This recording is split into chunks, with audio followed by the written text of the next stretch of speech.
आकाची narco taste करा। धसांची मागणी, कुणाचं टेन्शन वाढणार?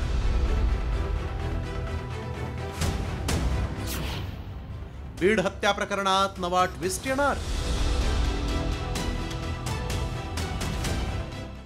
सरपंच हत्येशी संबंधित प्रकरणी मोक्का अंतर्गत अटकेत असलेल्या वाल्मिक कराड भोवतीचा फास आता आवळला जात असतानाच दुसरीकडे फरार आरोपी कृष्णा आंधळेच्या मित्रांनी अशोक मोहिते या तरुणाला जीवघेणी मारहाण केली आहे।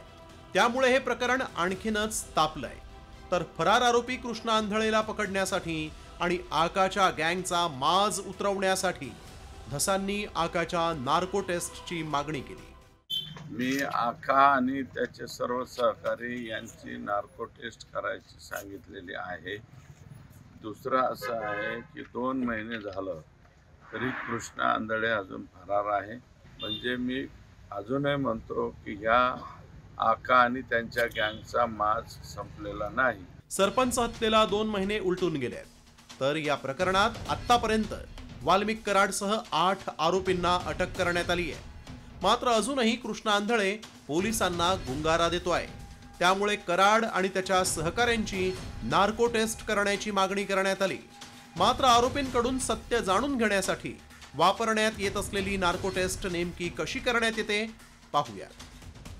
नार्को टेस्ट मध्ये सायकोएक्टिव्ह या ट्रुथ ड्रग्सचा वापर, सोडियम पेंटोथल पासून इंजेक्शनची निर्मिती।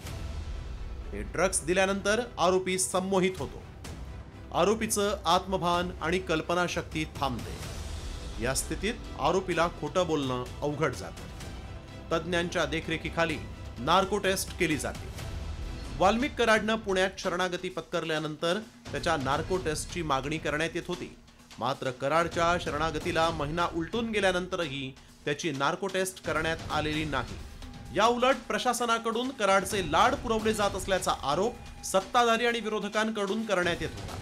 मात्र आता भाजप आमदार सुरेश धसांनीच कराड आणि त्याच्या साथीदारांची नार्को टेस्ट करण्याची मागणी केली। त्यामुळे प्रशासन धसांची मागणी मान्य करून सरपंच संतोष देशमुख हत्या प्रकरणाचा छडा लावणार की धसांची मागणी धुडकावून कराडचे लाड पुरवत राहणार याकडेही आता लक्ष लागलंय। ब्युरो रिपोर्ट, साम टीव्ही न्यूज।